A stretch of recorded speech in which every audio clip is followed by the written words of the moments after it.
Hello and welcome to Brumbies TV, where we discuss all the latest news and views of Super Rugby. On this week's episode, we caught up with Brumbies players Tom Staniforth, Jared Butler and Blake Enever.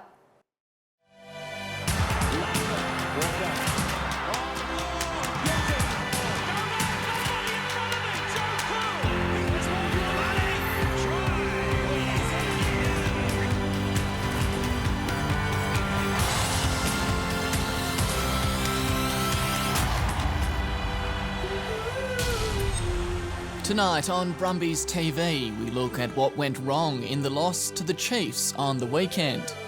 Jared Butler and Blake Enever join us in the studio, and we find out where Joe Tamani's passion comes from. With me now, I have Tom. Thanks so much for joining us. No worries, happy to be here. Now, did you get a few bruises from a tough match? Yeah, it was pretty physical. The Chiefs have a pretty big forward pack and some of them really know how to hit. So yeah, it was really enjoyable to be out there and yeah. Yeah, well, Chiefs were an impressive outfit on Saturday's game. Can you give us an insight into the post-game debrief?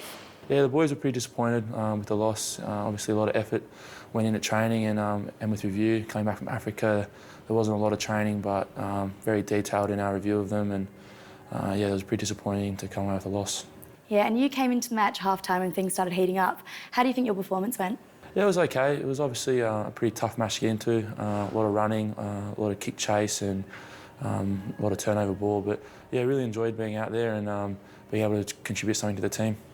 The Chiefs fullback Jamie McKenzie has quite an interesting routine when it comes to lining up his place kick. Do you get to see it when you're on the match? Yeah, I think it's pretty cool. Cheeky smile and obviously gets the crowd pretty involved and obviously it works for him. He kicked pretty well on the weekend and kicked well in previous matches, but yeah, I really enjoy it and I think it's pretty good. Must be great playing at your home stadium. How was the crowd? Yeah, it was really, really good. It's almost 13,000 people came out. It's really inspiring seeing so many people in Brumbies gear and with scarves and beanies and jerseys and stuff. And obviously being from Canberra, it's pretty inspiring to see so many faces, in the crowd and hearing the chants and roars. Yeah, it's pretty cool. Yeah, it'd be a nice feeling. Yeah. Now in 2014, you made your debut for the Brumbies, but last year you just missed out. How does it feel this year having a break from the bench? Yeah, it's been really enjoyable. I was pretty lucky last year to have some fun with Royals. But yeah, it's really enjoyable to be able to play for the Brumbies. It was pretty tough last year watching the whole year, but now it's obviously a lot of fun playing. So it's good you boys finally have a week off, and then you'll be heading down to Sydney to take on the Waratahs. Do you reckon you guys will be looking for some more match time in local competition? Yeah, I think so. Obviously, it depends on what the Brumbies would like us to do, but I think most of the boys are pretty into playing club footy in Canberra, and if I get the chance to play for the Royals, I'll definitely take it. Nice. Well, all the best, and thanks so much for joining us on Brumbies TV.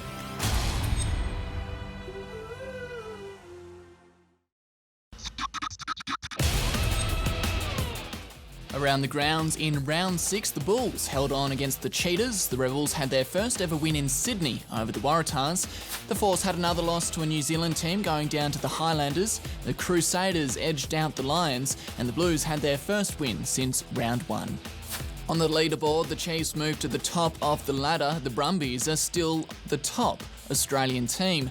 The Kings are off the bottom of the ladder, while the Reds and the Sunwolves are still searching for their first wins of the season. I don't mind having a fish. I've tried a few places in Canberra. I didn't get lucky on the weekend. I lost my phone in the lake, but tried to go in after. There's too many rocks and too many weeds. But yeah, I don't mind. I've caught a few things and yeah, just trying my luck there. Other than that, not a great deal. Just enjoying my footy at the moment. Yeah, after the Perth game, we flew over to South Africa, and then the first kind of field session we had, just try to do some extras at the end of the session and got a little bit unlucky there. But it's not too bad, and hopefully I'll be back really soon. No, don't do it. Don't do it. Bare minimum. No. It was really unlucky, and it was one of those things that 99% of the time you're going to be fine, but just got caught in the wrong position, and now I'm kind of stuck in this. But like I said, it's not too bad, and hopefully I'll be back out there running around soon. Yeah, just after half time, I was just carrying the ball and got stopped, and then sort of hit from the side a bit awkwardly, and the shoulder, the AC joint sort of dislocated a little bit, and it's one of those injuries where you're not quite sure at the beginning how long it'll be, but it's tracked on the shorter side of the time span they've given me. So we're looking at, probably the next week would be when I'm available for selection, which is awesome. And it was good. Had some quality time with a Josh, a personal trainer that was left behind as well. So yeah, we just got a few sessions done and a bit of physio and things like that. So yeah, it wasn't so bad, but disappointing to miss the tour, of course. Yeah, I'm just focused on getting back to full fitness and then being available for selection. I mean, the boys have been played well on the weekend and they were a tough loss against the Stormers. So you can't argue with a team that's doing well. So I'm just going to try and add what I can to the squad and do my best to hopefully get selected again soon. And I'd love to start again for sure.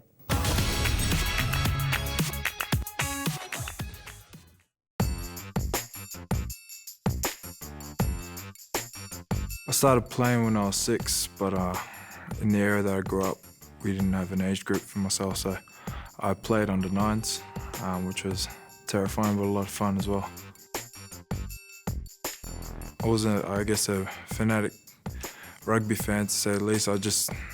I sort of played it just to, hang out with my friends and sort of enjoyed the competition. I think when I started to realise that I did okay, and it's something that I wanted to do, I guess, after school. I started playing rugby league when I left high school. I did 2 years at the Storm and it was pretty successful. Times down there as a team, as a collective, and then decided to move back home to the Gold Coast. Closer to home to the Gold Coast because I had a 1-year-old daughter who lived with her mum up in Brisbane. Moved back home just so I could spend a little bit more time with her. And then, things sort of went pear-shaped. When I moved back up, I sort of took for granted what I had.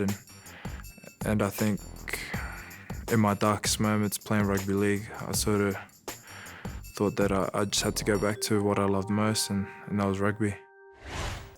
I don't mind it, hey, I don't mind it. Everyone told me when I said I was coming down to Canberra that that was the main thing that you're not going to like, is that it's cold and there's, lots of roundabouts. But once you get here, you really do kind of fall in love with the place, and you kind of get used to the winters as well. I've enjoyed it as well. I mean, I don't mind the Sunshine Coast, but it's very hot up there. But overall, Canberra's been really nice. Oh yeah, absolutely. We wanted to start the year really well. And these kind of games that we've just had now, that first block was really important, and we're happy with where we're at. So now we kind of get a week to rest, and this block coming up now is probably even harder. We're playing some really high quality teams, and we're happy with where we're at, but also looking forward to this block coming up ahead. We sort of got to touch base and hopefully get back to the standard that the other boys have been at. So they've played some hard games, and they've earned a pretty good rest. So we'll do a bit of training, but it's good to get away from it as well and get away from the training facilities and see something different. So I think it's both mental and physical. The bye week, it really benefits the team.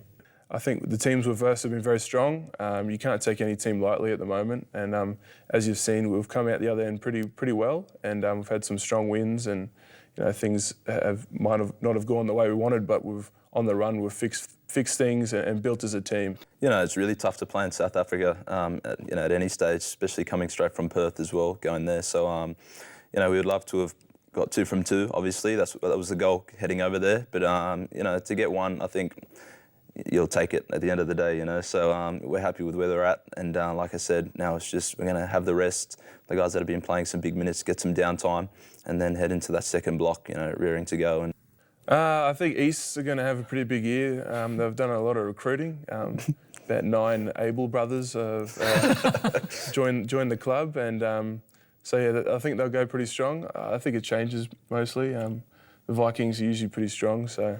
Yeah, Tuggeranong are going to be really strong again. I think we got a new sponsor as well, so we got some nice kit, and that's always reflected in the way you play, I think. Let's look ahead to round 7. The Brumbies have their first bye of the season. In other games, the Blues head to Waikato, and the Force are back home against the Crusaders. On Saturday, the Sunwolves head to South Africa to play the Stormers, the Hurricanes host the Jaguars, and the Highlanders are in Queensland to take on the Reds. The round will wrap up on Sunday with 2 games, the Sharks against the Lions and the Kings playing the Bulls.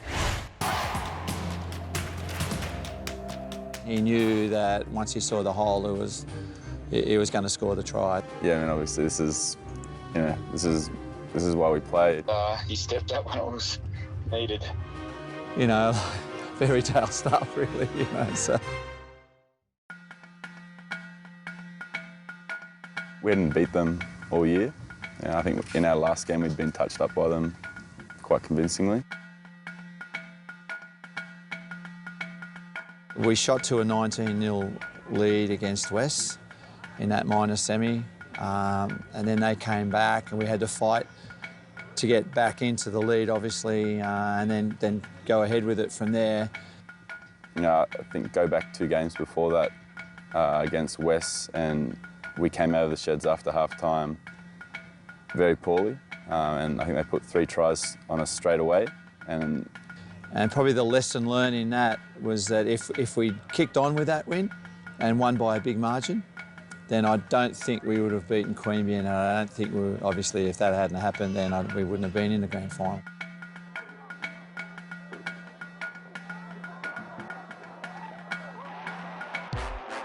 I know I wasn't worried that with the try, I mean, it wasn't the best start to the second half, but I think everyone was still pretty confident that we could get the job done. I was actually watching it we were in camp with the Wallabies in Auckland, and we just finished the team meeting. I was keen to get back out there and watch the game because it was on my iPhone. This will make it 7 points to 6, a 1-point margin. Yeah, good strike back from Royals after conceding that converted try. Throughout the finals, that was the first time all year we had that team on the paddock.